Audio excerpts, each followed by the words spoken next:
Good evening, you're watching World News Tonight on TVP World. I'm Aaron Darman.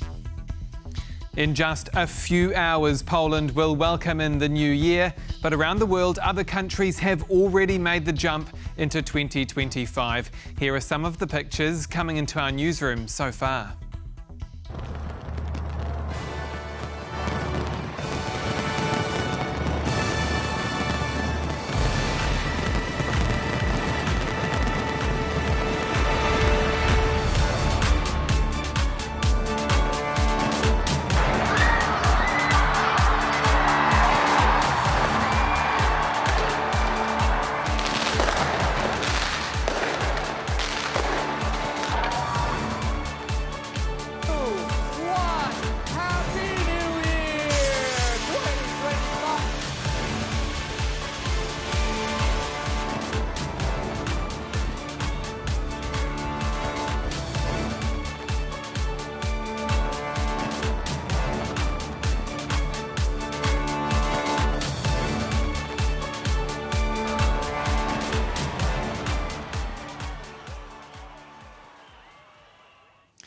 And now on to our top story tonight. Poland wants to beef up NATO protection of the Baltic Sea, similar to air policing over individual countries. Polish Prime Minister Donald Tusk made the announcement ahead of his government's final session of the year.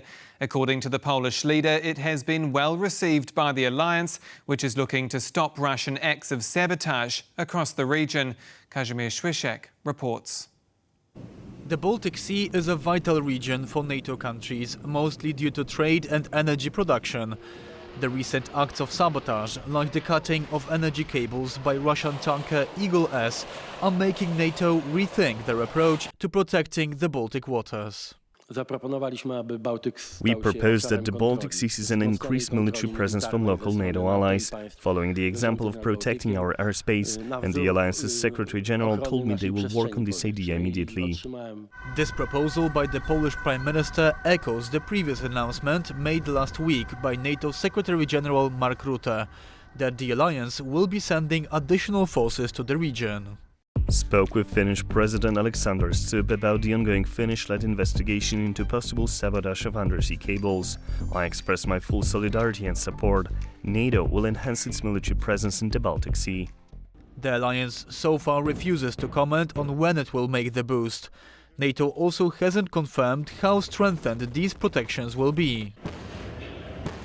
According to one analyst, the recent announcements are meant as a message to Moscow, vague as they may be. Stop threatening, stop maneuvering, stop provoking us, because we are bloody serious about Article 5 of NATO Charter, that attack against one is attack against anyone else.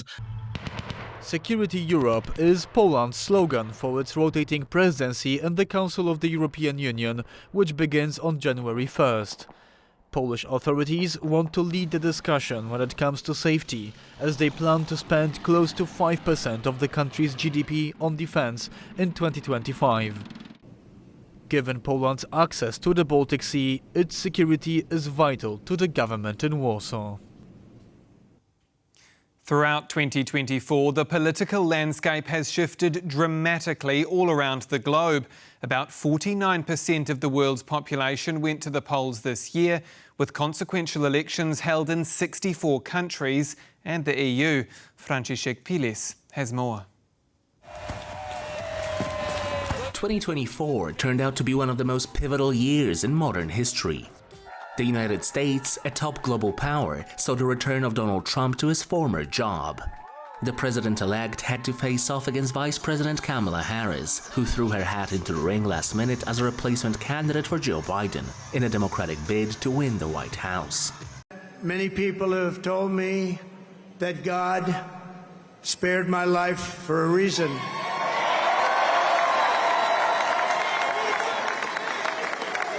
And that reason was to save our country and to restore America to greatness. Many in both Europe and Ukraine voiced concerns about another Trump presidency, which, if his plans are to be trusted, promises less military aid to Kyiv and tougher trade and immigration policies. And speaking of Europe, the continent experienced its own political shake-up with the European Parliament elections held this year. The results showed a shift to the right, with many Europeans voting for political parties that promised to crack down on illegal migration. The votes for right-wing populist parties here and in other European countries must worry us. We must never get used to this. Elections weren't the only reason behind the balance of power shifting in the EU. Both France and Germany saw their governments collapse, leading to speculation over who will take up the mantle as the bloc's leader while Berlin and Paris resolve their internal issues. Among analysts and experts, Poland was often mentioned as the next helmsman of the European ship, as it's set to take over the presidency of the Council of the European Union in January 2025. Another factor that consumed the discourse around elections was Russian interference. Romania, Moldova and Georgia were perhaps the most affected by the Kremlin's shadowy dealings. Chisinau said Moscow's interference almost overwhelmed the country's presidential elections. Bucharest saw a pro-Russian candidate go from nearly dead last in the polls to the winner of the first round of the presidential election seemingly overnight. Following an investigation which revealed proof of heavy Russian interference, the country's top court ordered for the elections to be redone. We shall continue in the democratic manner. I ask very clear for peace, for all the things which we have to recuperate our democracy, because the democracy was cancelled with a court. Following their own parliamentary elections, Tbilisi was struck with a wave of protests over the victory of the ruling pro-Russian Georgian Dream Party. After EU onlookers called out the swath of irregularities in the voting process, vowing to hold funding for Tbilisi, the country's Prime Minister Irakli Kobakidze paused Georgia's EU accession process until 2028. We have decided today not to put the issue of opening negotiations with the European Union on the agenda until the end of 2028. We also refuse any budgetary grants from the European Union until the end of 2028. This drove into a frenzy EU-hopeful Georgians, who aired their frustration out in the streets of major cities across the country. Georgian Dream responded with police violence, hoping to quell the fire by repeatedly beating at it with a police baton. No one can take away Georgia's independence, no one can return Georgia to Russia, and no one can deprive Georgia of its will and its European future. Europe and North America were not the only continents to see political controversy in 2024. Over in Asia, a failed coup d'etat by then-President Yoon Suk-yeol shook South Korea. After claiming the country's opposition parties were influenced by neighboring North Korea, he declared martial law in an attempt to stop his own impeachment. That wish, however, was as short-lived as the coup, as he was ousted just 2 weeks later. 2024 will likely go down as one of the most chaotic political years in recent history. But since nearly 50% of the world's population has already chosen their governments, the next few years might at least be a bit more peaceful. The third year of war for Ukraine has been difficult and marked by battlefield setbacks. Although neither side seems anywhere close to achieving their military goals, the voices calling for peace negotiations and an end to the conflict are growing louder. Krzysztof Panik reports. 2024 began with most intense fighting concentrated around the town of Avdiivka. The struggle for the town seemed like it might turn into the Second Battle of Bakhmut, with months-long street fighting. Instead, Russian forces advanced on Ukrainian flanks, threatening to encircle the town. Ukrainian forces withdrew to avoid becoming trapped. We didn't have enough people, we didn't have enough shells, we didn't have enough possibilities to throw them back. If we had had a large amount, or at least an okay number of shells, we could have stopped the enemy, but unfortunately we didn't have them. These scenarios repeated themselves in other towns in the Donbas, like Vuhledar. Instead of continuing frontal assaults on fortified towns, the Russians chose to advance through open areas, in some places pressing as far as 50 kilometers ahead throughout 2024. The year also saw Western countries lift the vast restrictions imposed on the use of weapons supplied to Ukraine. This paved way for Ukraine's offensive into Russia's Kursk region. Following a quick advance in early August, the operation quickly stalled, turning into a positional warfare of attrition, also seen in other sections of the front line. Of course, it's preferable to fight on their territory. It would be best if they weren't on our territory at all. That's what I'd call victory for us. But despite months of Russian counterattacks, Ukraine still controls several hundred square kilometers of Russian territory. The Kursk region has also seen the reported deployment of North Korean troops sent to fight against Ukraine along Russian forces. The commander-in-chief reported on the participation of North Korean soldiers in battles on the side of the Russian army. There are many details about the destruction of these forces. According to preliminary data, the Russians are trying to hide North Korean losses. The Ukrainian defense forces and our intelligence are finding out the full information about the real losses of Russian units, which also involve Koreans. Throughout last year, Ukraine has also expanded its strategic bombardment campaign, targeting Russian fuel and ammunition depots, as well as air bases. Long-range drones were able to strike deep into Russian territory, as far as republics of Chechnya and Tatarstan, once again bringing the war to Russia proper. Ukrainian President Volodymyr Zelensky has unveiled his victory plan, outlining his ideas on ending the war. One of the points called for NATO invitation for Ukraine, something agreed on in principle, but not supported by all member states at this point.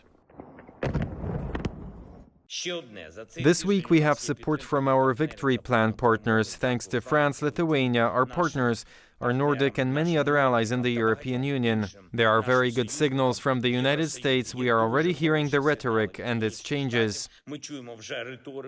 This year has also seen intensified discussions on ending the conflict through negotiations, especially following Donald Trump's victory in the US presidential elections. Trump vowed to pressure the fighting sides to sit down at the negotiating table throughout his campaign. While various proposals are being floated in the media and hinted at by Western officials, the warring parties have still made no concrete steps towards beginning the negotiations.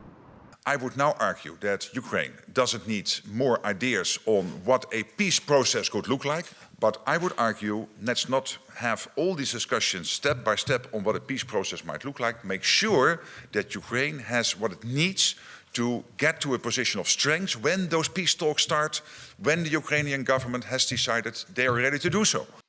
Ukraine is finishing this year in a similar situation as it began 2024, locked in positional warfare of attrition with Russia.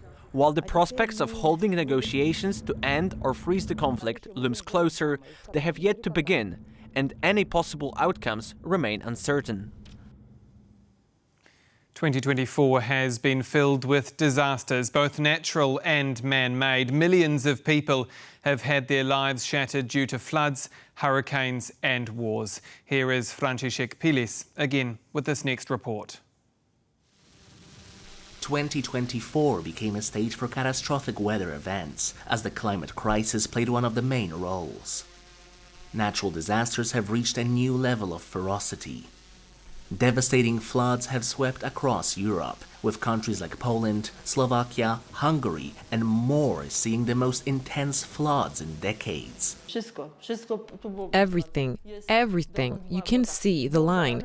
It was flooded almost up to the ceiling. The water went down to here, but the walls, everything was soaked. Meanwhile, Florida's Big Bend, as well as the Gulf of Mexico, were torn apart by Hurricane Helene, followed by Hurricane Milton, causing millions of dollars' worth of damage. Experts say the increased intensity and frequency of these catastrophic events could have been caused by climate change. So the same situation, weather situation, have happened in the past, but now they happen in a warmer and moisture atmosphere. So climate change clearly changed the intensity of such events. Despite their catastrophic aftermath, natural disasters were far from the most impactful events in 2024. That title would have to go to man-made conflicts.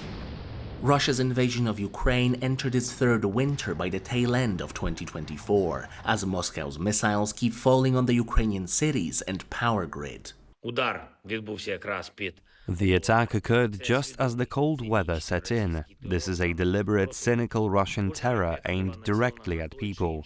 Each missile was targeted at specific energy facilities, and thanks to the precision of our warriors and the reliability of the air defense systems, many were saved. All throughout the year, Ukrainian President Volodymyr Zelensky has looked to Western allies for further military aid. While both the EU and the US still support Kyiv in its efforts to defend its territories, not enough equipment is being handed over to Ukrainian soldiers, according to Zelensky. 2024 also saw the continuation of the war in the Middle East between Israel, Hamas, Iran, and its proxies, as the IDF continued its crusade inside and outside the Gaza Strip. The biggest escalation to come out of the conflict this year was the exchange of fire between Israel and Tehran, with both powers launching volleys of missiles at the other. Speaking of the Middle East, the world bore witness to the overthrowing of the Russian-supported regime of Bashar al-Assad, the Syrian president. Rebel forces took over a large part of the country, forcing Assad to flee to Moscow. As you know, Bashar al-Assad fled Syria and he will be chased through legal means. As you know, he also took large amounts of money from this country and escaped with it abroad. We will request his return from the parties that protect him now through legal channels so he can be tried by the Syrian judiciary. Last but not least is the mounting conflict around Taiwan. Over the last year, China has significantly stepped up the number of its military drills around the island, putting pressure on Taipei and its Western allies. While direct confrontation remains unlikely, the potential for miscalculation and accidental escalation is high, making the Taiwan Strait one of the world's most dangerous flashpoints. In 2024, news of new and ongoing conflicts have had a chokehold on the public sphere, leading to fears of further escalations and the breakout of a larger conflict in the years to follow. As the countdown to the new year continues, the streets of Warsaw are buzzing with anticipation. From elegant haircuts to sharp outfits, preparations are underway for a night of celebration. Sonia Agata-Biszczan reports. For many, New Year's Eve is one of the most anticipated nights of the year. This excitement is palpable at Minoko Beauty Space, where clients are perfecting their looks for the celebration.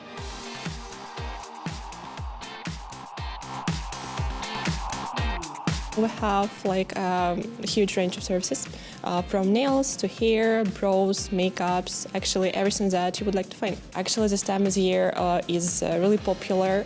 And the most interesting thing that is popular not only before the holidays, but in general, because I like the tendency that girls want just to look beautiful despite the time of the year.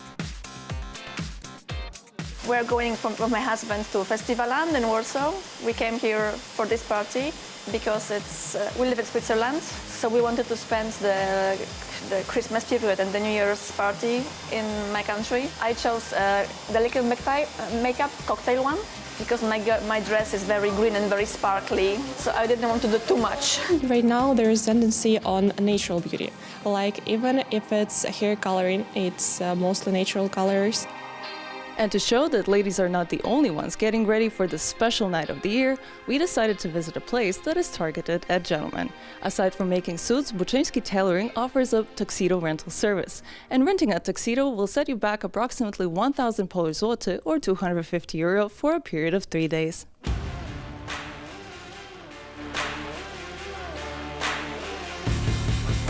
Mainly these suits or tuxedos are classical ones, so it's not like there is a lot of choice. We have some rules, and we need to listen to them to make a good suit or tuxedo. So tuxedo is always black or midnight blue, and the suit for evening occasion is dark blue, dark gray, charcoal, or black. Our clients need it for charity balls, company events, or even family gathering around this time of year. So this is what some of the preparations for New Year's Eve look like in Warsaw. But whether you opt for elaborate arrangements and leaving 2024 with a bang, or you prefer a quiet night in, we wish you a Happy New Year. From Warsaw for TVP World, Sonia Agata-Biszczan.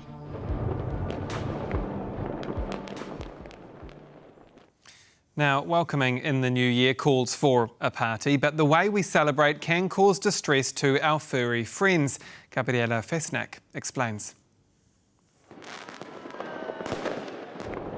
According to recent reports, the Polish pyrotechnics industry has an annual revenue of close to 160 million euros. An average Pole spends approximately 30 euros on New Year's Eve fireworks, despite animal rights campaigners' effort to limit fireworks use. The loud noise caused by fireworks displays is a cause of distress for pets, with cats and dogs being particularly affected due to their sensitive hearing. We have to secure older dogs, who are usually more scared, in their boxes. Our staff also stays up until 2-3 a.m. to make sure that everyone is safe. As a dog owner, I'm naturally against fireworks. I can see how they react and how stressful New Year's Eve is for them. It's not just dogs that suffer during fireworks, but also birds, cats. Basically, all animals are affected on New Year's Eve. They are our friends, and we should take care of them on that day. In recent years, many of Poland's biggest cities, including Warsaw and Krakow, made the decision to stop public fireworks displays. This does not mean, however, that there will be no fireworks. Many Poles like to buy their own. Law enforcement officials are warning potential firework users. Let's be smart about it. Go outside, make sure no one's in harm's way, and read the instructions. Let's hope that those who choose to use fireworks will heed this warning. And our TVP World team has been at the heart of news events in 2024. We've been on the ground bringing you the very latest from this region and the world. Here are some of those memorable moments. The best way of moving around the town of Lewin Brzeski is on such military aircraft. Here the military is providing water and perhaps evacuating some of the people. 10 minutes and 59 seconds. So it didn't even take us 11 minutes to get from Poland to Germany today. Behind me, it's row, row, row your boat for Prime Minister Donald Tusk. He's side by side with his Swedish counterpart. This is one of the schools in Bucharest, where Romanians were supposed to vote in the second round of presidential elections. But it's closed. This is a military base which is located near the city of Narva. This is the most eastern town in Estonia, right on the border with Russia. Hurricane Milton, which barreled down here. What we do know is that 10 people have been confirmed dead as impact of this super hurricane. When looking at potential members of the next administration under President Donald Trump, two big names come to mind. That's Elon Musk, the world's richest man. Hi, everyone. For TVP World, Karolina Stolzman. I'm Aaron Darman. I'm Paweł Trzaskowski. Alex Simlinski. It's Don Arleth. Marek Steele, TVP World. The European Union faces an uncertain year ahead, from a far-right surge across the continent to an escalating war in Ukraine and an incoming Trump administration that puts Brussels on a collision course with the White House over the likes of trade, defence and China. TVP World's Ben Lee sat down to discuss these issues with Bartłomiej Kot, Programme Director at the Warsaw Security Forum. Ladies and gentlemen, welcome to another edition of World Talks here on TVP World, where every word matters. I'm your host, Benjamin Lee, and please join me and my guests on this next interview. Now, the European Union faces an uncertain and turbulent future in 2025, grappling with internal political instability, geopolitical tensions, and external pressures from an evolving global landscape. Poland's upcoming presidency of the Council of the EU will play a pivotal role in navigating these challenges, with priorities centered on security, EU enlargement, and strengthening ties with global partners. How prepared is the EU for the year ahead? Joining us today on TVP World to discuss these pressing issues is Bartłomiej Kot, Program Director at the Warsaw Security Forum. Hello and welcome to TVP World. Lovely to be here. So to kick things off, we do see EU's internal political dynamics shifting significantly in the year 2024, especially after these elections. How might this affect the bloc's ability to respond to external challenges with such turbulent times? Look, we are just right after the Christmas time. Everyone reads Charles Dickens, but it's not about Christmas Carol.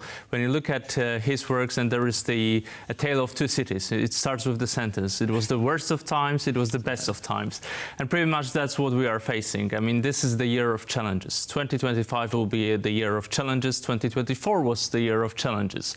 The challenges are here not only for us to be unhappy, sad, or actually whining on our activities, but it's also for us to actually to rethink where we are and what our system is prepared for and what our system is not prepared for. As a bloc, when you look ahead to 2025, you have to take into account that security will matter, as it mattered in 2024. The issue here is that, of course, we can engage in discussion about the results of the war in Ukraine, whether the war will end in 2025. But the truth is that we should focus on EU. First of all, economy, competitiveness of European economy, that would be a huge topic. Second issue is, of course, whether the EU will go hand in hand with the US of Donald Trump. And this will have a huge impact on both trade issues and also the result of the war in Ukraine. And the third thing, in my opinion, is, of course, the issue of security. To what extent European Union will be capable of actually being more self-agent, in a sense, when it comes to its own security. And well, with the Poland's presidency of the Council of EU beginning in January, what are some of the most critical priorities for Poland to kind of lead the EU in such a complex period? Well, Poland has a lot of things to deliver. Of course, we'll start the year with the presidency of the EU Council, which it is a spotlight on Poland and what Poland wants to the message it wants to deliver. We right now know that security will be the main topic of Polish presidency, which is very much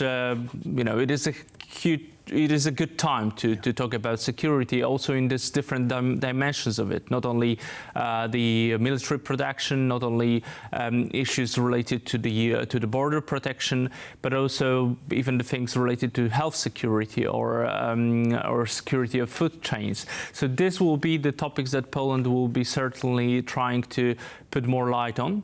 But on the other hand, when you look at the situation in both France and Germany, the first part of the year will be hugely under the issues of campaigning in Germany, and of course possibly not stable government, still not stable government in France. So both these issues may hugely impact, of course, the decisiveness of European Union. We as Poles will try to navigate the discussion into the security matters, but I'm a bit worried that the decision-making process might be, of course, affected by the issue of lack of stable governments in both Germany and France. On the other hand, we'll see what will be the first decisions from Donald Trump, and they will certainly impact also the internal discussions in the EU. You brought up Germany and France and kind of their fragile political situation right there. Of course, a lot of talks about where Europe is going forward should be focused on security, and a lot of talks also are on the war, focusing on the support for the war in Ukraine. Do you think that with this turbulent political situation within those two big major players there, they will still have the same level of political will to provide Ukraine the kind of support it needs? Or do you think the internal turmoil and kind of the falling of their polling numbers will change that dynamic a little bit? Well, there are two topics in that discussion. The first one is, of course, the political narrative that is both shaping the decision-making process in both of these capitals, in Berlin and in Paris. And the second issue is, of course, to what extent there is a political capital for these actions. When you look at the narratives, both governments, the ones that are still actually governing these countries, are very pro-Ukrainian, very supportive of course, maintaining the level of military, and not only military but also financial support to Ukraine.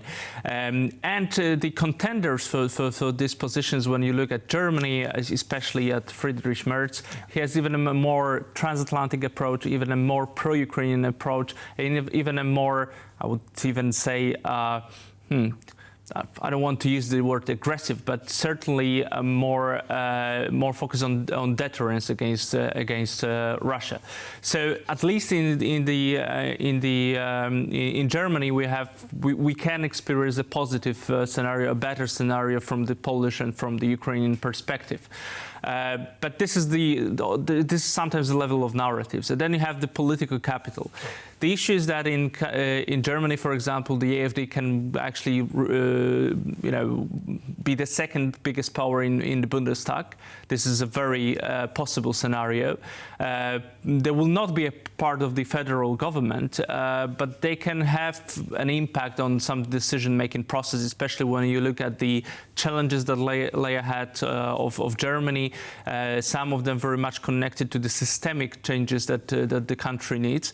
If there will be a discussion about the necessity to change the constitution, for example, in order to get rid of the financial backstop that there is there in the constitution, this may have to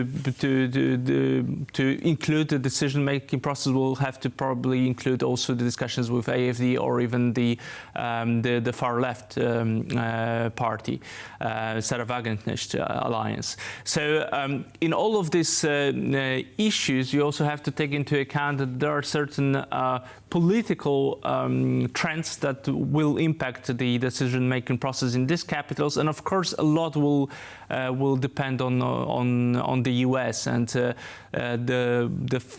the idea in which Donald Trump will try to play out the result of the war in Ukraine with the European counterparts. The most important issue for us is certainly to deliver a result of this war that will show to Vladimir Putin that there is a solidarity in the Western world. Yeah. So it's not the decision of the US, it's not the decision of Germany, it's not the decision of France, but it is the decision of the collective West and the Ukrainian allies.